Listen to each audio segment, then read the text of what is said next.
खबरों की शुरुआत करते हैं। छत्तीसगढ़ में कांग्रेस की ओर से संकल्प सभा का आगाज किया गया है, जहां कार्यक्रम की शुरुआत राष्ट्र के गीत से की गई। वहीं आपको बता दें कि इसके बाद प्रदेश कांग्रेस समिति के अध्यक्ष दीपक बैज ने कार्यक्रम को संबोधित किया। इस दौरान उन्होंने कहा कि आगामी चुनाव में इस बार भी कांग्रेस पार्टी छत्तीसगढ़ में पूर्ण बहुमत से चुनाव जीतेगी। वहीं छत्तीसगढ़ प्रभारी शैलजा कुमारी ने भी छत्तीसगढ़ वासियों और कार्यकर्ताओं को धन्यवाद दिया और आगामी चुनाव के लिए सुझाव भी दिया। इसके पश्चात सीएम भूपेश बघेल ने कार्यकर्ताओं को संबोधित करते हुए कहा कि छोटे से छोटे गांवों और कस्बों में सरकार की योजनाओं का लोगों को लाभ मिल रहा है। प्रदेश में हर व्यक्ति सरकार की योजनाओं का लाभ उठा रहा है और जबकि बीजेपी सरकार के समय इन सरकारी योजनाओं के लाभ से लोग वंचित थे। आज का जो संकल्प शिविर है वो कांग्रेस की जो चुनाव की जो 2023 की जो रणनीति है उसके बारे में लोगों को जानकारी दी जा रही है और जानकारी के साथ साथ जो भाजपा यहाँ 15 साल से सरकार में रहकर किसी प्रकार से कोई काम में आगे नहीं आ पाई है, हर कार्य को रोकने के लिए कार्य कर रही थी, उसके चलते में आज कांग्रेस को हमने बढ़ावा दिया है और कांग्रेस के साथ भूपेश बघेल सरकार के साथ हम DS बाबा जी के साथ मिलकर अपने कांग्रेस परिवार को आगे बढ़ाएंगे और 2023 में पूर्ण बहुमत के साथ सामने आएंगे और अपनी सरकार छत्तीसगढ़ में फिर से बनाएंगे।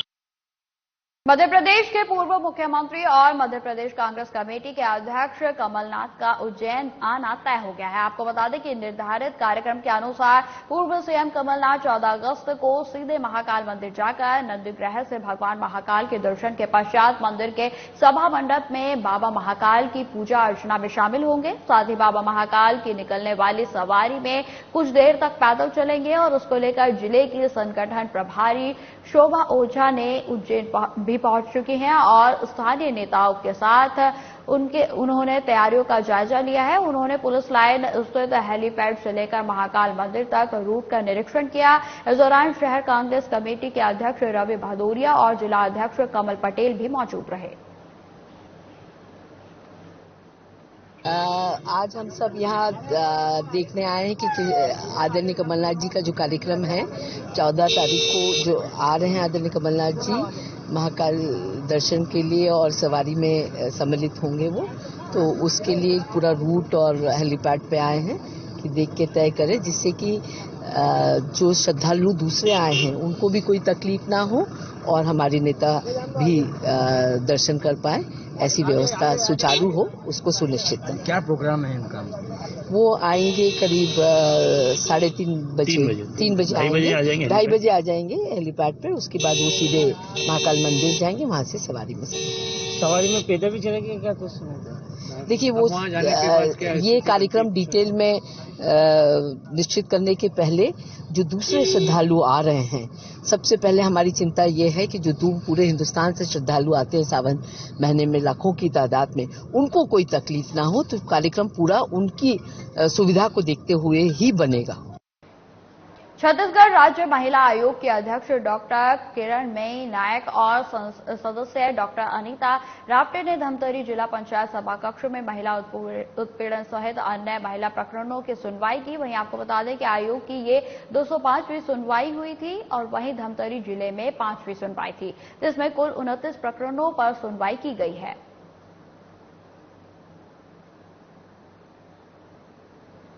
आज हम धमतरी में हमारी लगातार 5वीं जन सुनवाई है मेरे कार्यकाल की। 3 साल का मेरा कार्यकाल पूर्ण हुआ है, 24 तारीख से मेरा दूसरा कार्यकाल शुरू है और मेरे पूरे कार्यकाल में ये 204 नंबर की जन सुनवाई है।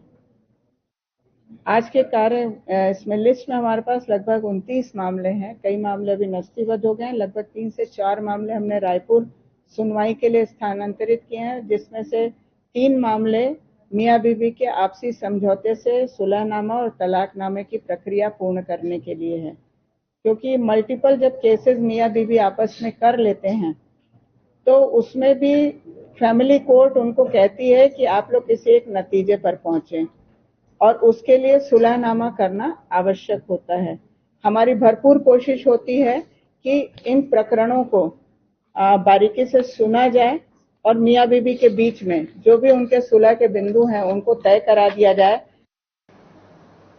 अब खबर सिरौन से है, जहां पर युवा कांग्रेस अध्यक्ष जितेंद्र सिंह बघेल के नेतृत्व में युवा कांग्रेस ने अनुविभागीय अधिकारी को ज्ञापन सौंपा है। आपको बता दें कि राधा कुंड जैसे पवित्र धार्मिक स्थल के पास बीजेपी नगर मंत्री के ढाबे पर मांस का विक्रय और अवैध रूप से शराब का विक्रय किया जा रहा है, जो कि धार्मिक भावना को आहत करता है। बताया जा रहा है कि पूर्व में भी इस ढाबे को लेकर शिकायत की जा चुकी है, लेकिन अभी तक ना तो आबकारी विभाग और ना ही नगर पालिका के द्वारा कोई कार्रवाई की गई है। वहीं अब इस मुद्दे को लेकर युवा कांग्रेस ने अनुविभागीय अधिकारी को ज्ञापन सौंपा है और 3 दिन में इस ढाबे को धार्मिक स्थल से हटाने की मांग की गई है। साथ ही युवा कांग्रेस का कहना है कि अगर इस ढाबे पर कार्रवाई नहीं की गई तो कांग्रेस धरने पर बैठ जाएगी, तो इसकी पूरी जिम्मेदारी प्रशासन की होगी।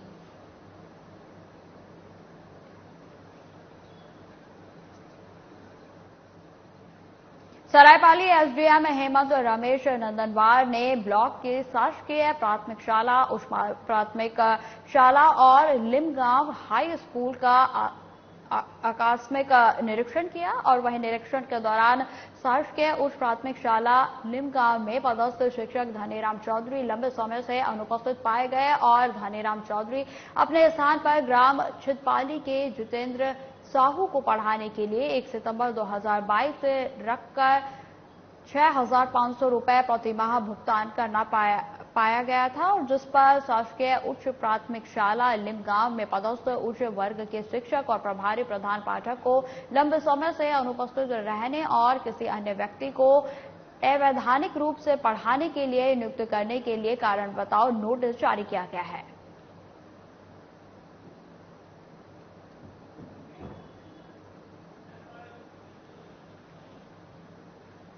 भारत की आजादी के 76वें स्वतंत्रता दिवस के अवसर पर समरसता के भाव के साथ सीहोर जिला पंचायत सदस्य प्रतिनिधि और बीजेपी किसान मोर्चा प्रदेश कार्य समिति सदस्य सुरेंद्र सिंह मेवाड़ा के नेतृत्व में किसान ट्रैक्टर तिरंगा यात्रा निकाली गई। आपको बता दें कि ट्रैक्टर तिरंगा यात्रा का शुभारंभ इछावर विधानसभा क्षेत्र के अंतर्गत आने वाले ग्राम बरखेड़ी से हुआ और रैली अंत में झागरिया पहुंची। वहीं आपको बता दें कि इस किसान ट्रैक्टर तिरंगा यात्रा में लगभग क्षेत्र के 300 ट्रैक्टर शामिल हुए।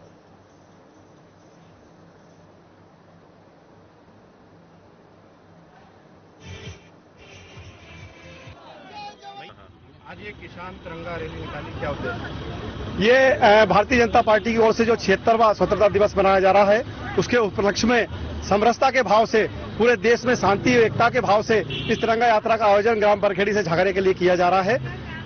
कितने ट्रैक्टर है पूरे आपके? लगभग इसमें से 200 से 250 ट्रैक्टर इस यात्रा में सम्मिलित हैं, जिसमें समस्त पूरे क्षेत्र के किसान भी हैं, हमारे भारतीय जनता पार्टी के कार्यकर्ता भी हैं और समस्त हमारे क्षेत्र के पदाधिकारी गण भी इसमें उपस्थित हैं। सारंगढ़ जिला अधिवक्ता संघ ने अपनी एक सूत्रीय मांग को अधिवक्ता सुरक्षा कानून को लेकर सीएम के नाम कलेक्टर को ज्ञापन सौंपा है। वहीं आपको बता दें कि अधिवक्ता सुरक्षा कानून को जल्द पूरा करने की मांग की गई है। इस दौरान अधिवक्ता संघ के सदस्यों और पदाधिकारियों ने एक सूत्रीय मांग को पूरा करने के लिए जमकर नारेबाजी भी की। वहीं अधिवक्ता प्रफुल्ल तिवारी ने बताया कि उनकी प्रमुख मांग है कि अधिवक्ता सुरक्षा अधिनियम लागू करने, मृत्यु दावा राशि 10 लाख रुपए करने और सामूहिक जीवन बीमा लागू करवाना है।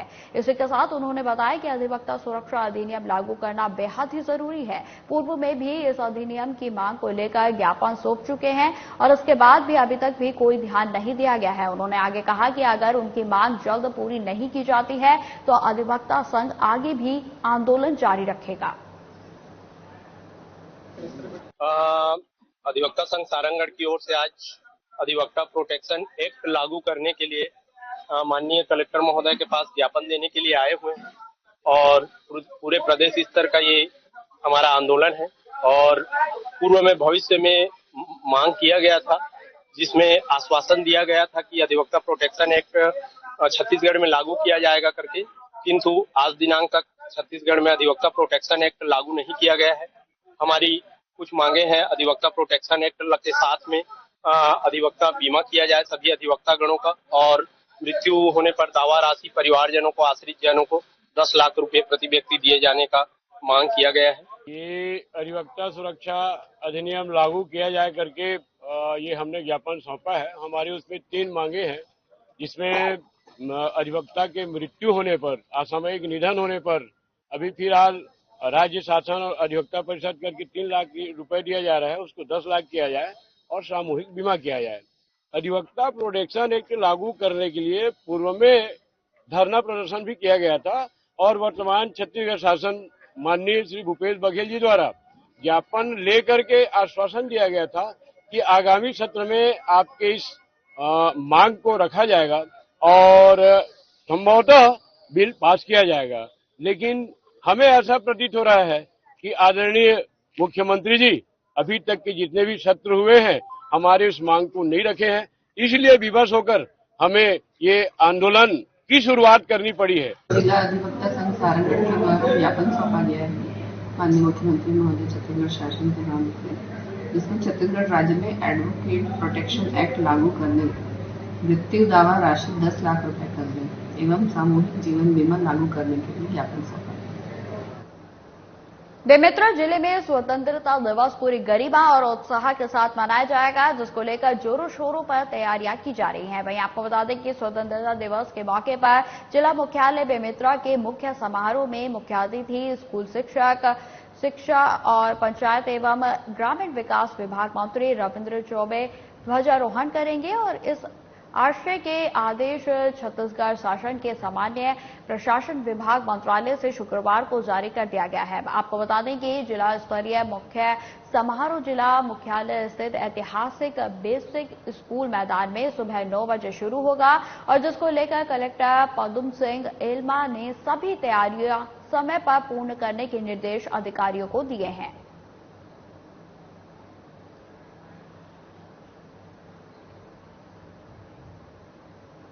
सरायपाली में जिला परिवहन अधिकारी की ओर से लोगों का लर्निंग लाइसेंस बनाने के लिए एक दिवसीय शिविर का आयोजन किया गया और ये शिविर आयोजन नगरपालिका परिषद कार्यालय परिसर में आयोजित हुआ, जहां हजारों की संख्या में लोग अपना लर्निंग लाइसेंस बनाने के लिए पहुंचे।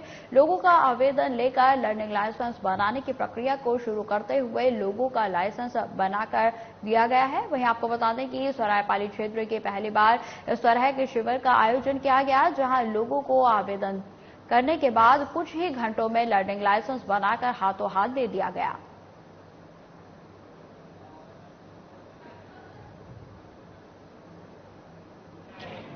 नहीं, क्या है कि इन्होंने जो एक हम आबकारी विभाग या आरटीओ से अपने बोले थे, तो इस समय लाइसेंस की बहुत किल्लत जा रही थी। महासमुंद आने जाने में बहुत आदमी लोगों को तकलीफ हो रहा था, तो हम सोचे कि यहीं एक बार कैंप लगाया जाए। साहब आए थे, उनसे चर्चा हुई, उसके बाद हमारे सीओ साहब हम दोनों थे, चर्चा करके साहब से तारीख लिए। फिर आज 12 तारीख के शनिवार के दिन उन्होंने तय किया और एक कैंप लगाया गया, जिसमें इसमें हर आदमी को, हमारे एरिया के सब आदमी को इसका फायदा बेनिफिट। इसमें क्या लाइसेंस बना कर दिया जा रहा है? हाँ, अभी तुरंत हाथों हाथ लर्निंग लाइसेंस बना के दिया जा रहा है। लर्निंग लाइसेंस बनाने के लिए शिविर का आयोजन किया गया है। अपनी नगर पालिका के अध्यक्ष महोदय द्वारा परिवहन अधिकारी से संपर्क किया गया, उनको बुलाया गया और उनको कहा गया कि शिविर का आयोजन यहाँ किया जाए ताकि युवाओं का लर्निंग लाइसेंस बनाया जा सके। तो उसी के अनुरूप आज जो है आरटीओ की पूरी टीम आई हुई है और लर्निंग लाइसेंस बनाने का काम जो है यहाँ किया जा रहा है। सर, कितने दिन का शिविर है ये शिविर आज का 1 दिन का है। सर, जिस हिसाब से काफी संख्या में हजारों की तादाद में लोग शिविर में आए हुए हैं लाइसेंस बनाने के लिए, क्या लगता है 1 दिन में हो जाएगा? सर्वर डाउन होने के कारण थोड़ा सा हल्का विलम्ब हो रहा है और वैसे प्रयास ये रहेगा कि सबका हो जाए। यदि कुछ लोग छूट जाते हैं तो पुनः शिविर की तिथि तय करके और बताई जाएगी। शिविर का मकसद ये है कि लोग अधिक से अधिक जो है यहाँ पहुंचकर जो है लर्निंग लाइसेंस लाएं। इसीलिए इस क्षेत्र सरायपाली में जो है आज शिविर का ये जो है आयोजन है। इसमें किस तरह के लाइसेंस बन रहे हैं या सिर्फ कार्रवाई हो रही है? यहाँ जो है लोग जो आए और जो है जो लर्निंग लाइसेंस होता है प्रथमता, वो जो है यहाँ पे बनाया जा रहा है। तो क्या इनको लाइसेंस यहीं दे दिया जाएगा? हाँ, यहाँ जो है लाइसेंस जो है तुरंत जो है फीस भी यहाँ पे जो है जमा होना है और तुरंत जो है यहाँ पे लर्निंग लाइसेंस भी यहाँ पे जारी होना है। कितने दिन का शिविर है ये? अभी तो आज का ये शिविर जो है यहाँ पे लगाया। सर, देखने को मिल रहा है कि पहली बार शिविर लगा, काफी संख्या में लोग आए हुए हैं, तो क्या लगता है सबका बन जाएगा आज? कोशिश है कि अधिक से अधिक संख्या में जो है हम जो है यहाँ पे जो है लर्निंग लाइसेंस बना दें। अब खबर उदयपुरा से है, जहां पर थाना क्षेत्र के ग्राम छातेर स्थित तेंदुनी नदी में नहाने गए 3 बच्चे डूब गए हैं। मिली जानकारी के अनुसार आपको बता दें कि डूबे हुए 3 बच्चों में से एक का शव बरामद कर लिया गया है। साथ ही बाकी 2 बच्चों की तलाश भी लगातार जारी है। वहीं मौके पर प्रशासन के साथ एसडीआरएफ की टीम भी मौजूद है और रेस्क्यू ऑपरेशन भी लगातार जारी है।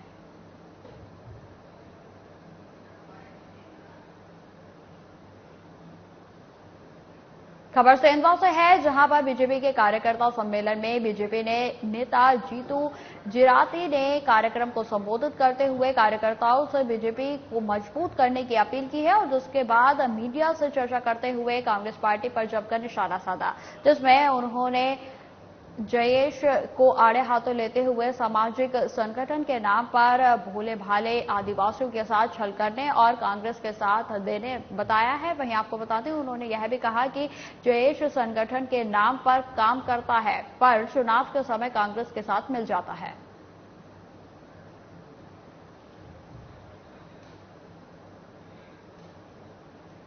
खबर रायपुर से है, जहां पर झीरम घाटी मामले को लेकर कांग्रेस संचार विभाग के अध्यक्ष सुशील आनंद शुक्ला ने बीजेपी पर बड़ा प्रहार किया है। इस दौरान सुशील आनंद शुक्ला ने कहा कि झीरम मामले में भारतीय जनता पार्टी की केंद्र सरकार एनआईए से एसआईटी को फाइल वापस करवा दे तो उसका जो सच है वह सामने आ जाएगा और रमन मंत्रिमंडल के प्रमुख चेहरे जेल के सलाखों के पीछे होंगे।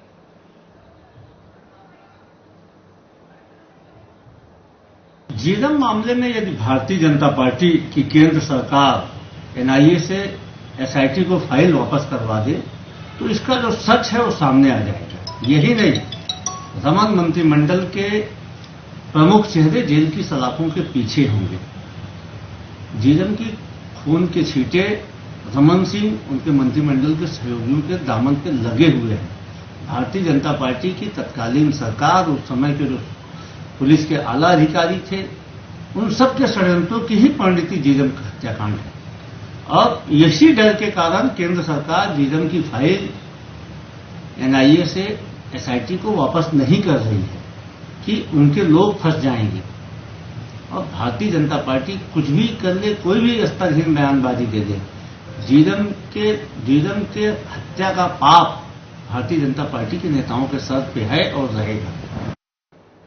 अब खबर सारंगगढ़ बिलाईगढ़ से है, जहां पर वेतन विसंगति को लेकर छत्तीसगढ़ सहायक शिक्षक फेडरेशन ने पूरे छत्तीसगढ़ में धरना प्रदर्शन कर रहे हैं और जिसको लेकर जिले के अविनाश मिश्रा ने बताया कि उनकी मांग वेतन विसंगति को लेकर है। राज्य में शिक्षाकर्मी वर्ग 1 और 2 के वेतन में मात्र 1 से 1,500 रुपए का अंतर है, तो वहीं शिक्षाकर्मी वर्ग 2 से 3 के बीच 12 से 13,000 रुपए का अंतर रखा गया है। संघ की मांग है कि वर्ग 1 और 2 के अंतर की तरह ही वर्ग 2 और 3 के बीच के वेतन का अंतर भी होना चाहिए। उसके लिए हमने बकायदा चार्ट बना रखा है। मांगे हमारी वेतन की संगति शीघ्र पूरी और हमारी सरकार से ये मांग है कि इतने दिनों तक हम लोग मांग करते आए हैं वेतन की संगति का, लेकिन आदरणीय मुख्यमंत्री जी तो पूरा नहीं कर रहे हैं, बस विश्वास दिला रहे हैं शीघ्र कर देंगे। तो हम यही चाहते हैं कि हमारी मांग सुने और जल्दी से जल्दी शीघ्र करें। अभी 15 अगस्त का भी समय आ रहा है सर, हम लोगों को बहुत दुख लग रहा है कि हम सभी शिक्षक अपने अपने स्कूलों में तिरंगा फहराते हैं, लेकिन हमारी मजबूरी है, मजबूर होकर हम आंदोलन कर रहे हैं यहाँ पर हैं। तो हम मंत्री जी से यही चाहते हैं कि हमारी मांगे जल्दी से जल्दी पूरा हो और हम अपने स्कूल में तिरंगा फहराएं 15 अगस्त का कार्यक्रम। क्या लगता है स्कूल में अभी शिक्षा चल रहा है और इस समय आप लोग अनिश्चितकालीन पे हैं, क्या प्रभाव पड़ेगा? स्कूल में तो जरूर प्रभाव पड़ेगा सर, क्योंकि अकेले शिक्षक चला रहे होंगे स्कूल को और हम लोग हर स्कूल में 2 शिक्षक 3 शिक्षक चलाते हैं, तो बच्चों की पढ़ाई तो प्रभावित होती है, लेकिन हम लोग भी कुछ नहीं कर सकते सर। यही तो हम चाहते हैं कि हम अपने बच्चों को अच्छी शिक्षा दें, लेकिन सरकार के पूरा न करने पर हम विवश हैं। पिछले 5 सालों से जब से यह सरकार सत्ता में आई और उससे पहले माननीय भूपेश बघेल जी जब विपक्ष के नेता हुआ करते थे, उन्होंने कहा था कि हम जैसे ही सत्ता में आएंगे आपकी वेतन विसंगति दूर कर देंगे। उन्होंने यह स्वीकार भी किया था कि वर्ग 1 और वर्ग 2 की अपेक्षा वर्ग 3 के वेतन में बहुत ज्यादा अंतर है। पिछले 5 सालों से हम लगातार सरकार के सामने अपनी मांग उठाते आ रहे हैं कि आप हमारी मांग को दूर करें, लेकिन इतने दिनों बाद दुर्भाग्य से मुझे यह कहना पड़ रहा है कि यह जनता की सरकार अपने वादे को पूरे नहीं कर रही। हम अपने मंच के माध्यम से सरकार से यही मांग करते हैं कि हमारी वेतन विसंगति को दूर करें और हमारा वेतन को वर्ग 2, वर्ग 1 और वर्ग 2 व्याख्याता एवं शिक्षक के समकक्ष करें।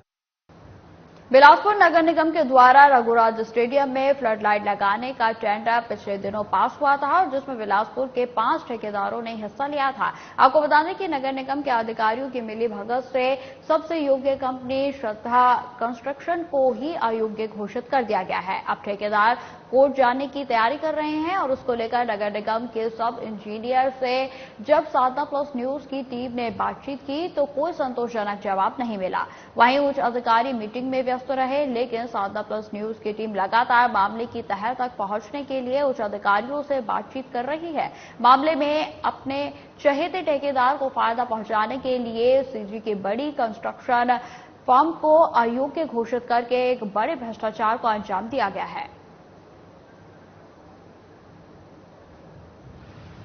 बड़ी नहीं है, कुछ ऑनलाइन है, वो जो भी हुआ है ऑनलाइन में देखा गया है। आप भी उसको ऑनलाइन में चेक कर सकते हैं। ऑनलाइन में सब चीज है। उस पर फिर से अपन इनने कहा है कि उनके मौखिक उस पर अपन उस पर फिर से विचार कर रहे हैं, देख रहे हैं अगर कोई हमसे कोई गलती हुई या कुछ वो हो गया हो तो उस पर अपन सुधार करेंगे। इनका जो है वो कमियां थी, इसके कारण उसे किया गया। ऑनलाइन में आप देख सकते हैं उसको, ऑनलाइन में क्या कमी है वो देख सकते हैं उसका। तो सर टेंडर में जो बाकी 4 कंपनियां थी उसका क्या अपडेट है? उनका सब अभी तक सब सही है। अभी इस पर फिर से विचार किया जा रहा है, फिर देखेंगे उसमें क्या परेशानी क्या होगा, फिर से विचार करेंगे अपन। अब खबर डोंगर गांव से है, जहां पर रात के समय शराब के नशे में युवकों ने चाकूबाजी की घटना को अंजाम दिया है, जिसमें नगर के एक व्यक्ति की मौत हो गई और दूसरा व्यक्ति गंभीर रूप से घायल हो गया। वहीं सुबह सुबह मामले में शहर में काफी तनाव की स्थिति पैदा हो गई और इस दौरान युवक के परिजनों ने हाईवे पर करीब 4 घंटे तक चक्का जाम किया, जिसके तहत लोगों को काफी परेशानियों का सामना करना पड़ा।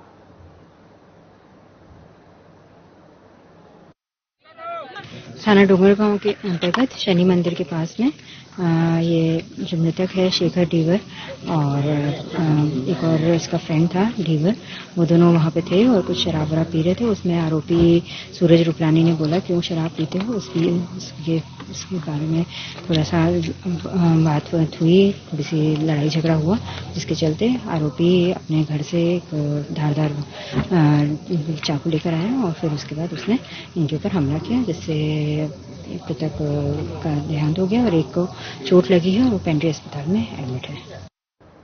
खबर सीहोर से है, जहां दिन दिहाड़े चोरी की वारदात को अंजाम दिया गया है। बताया जा रहा है कि महेश्वरी कॉलोनी के एक परिवार के कुछ लोग दिन में ही कहीं समारोह में गए हुए थे और पीछे से कुछ युवकों ने घर में रखे अलमारी का ताला तोड़कर चोरी की घटना को अंजाम दिया और सोने चांदी के जेवर व नकदी पर हाथ साफ कर लिया। वहीं आपको बता दें कि समारोह से लौटने के बाद देखा तो परिवारजनों ने चोरी की शिकायत पुलिस को की और उसके बाद पुलिस ने एक टीम का गठन करके आरोपियों की तलाश शुरू कर दी, जहां सीसीटीवी फुटेज के आधार पर पुलिस ने एक युवक को गिरफ्तार किया है, जिसने पूछताछ के दौरान चोरी करना भी स्वीकार कर लिया है। फिलहाल पुलिस आरोपी से आगे की पूछताछ में जुटी है।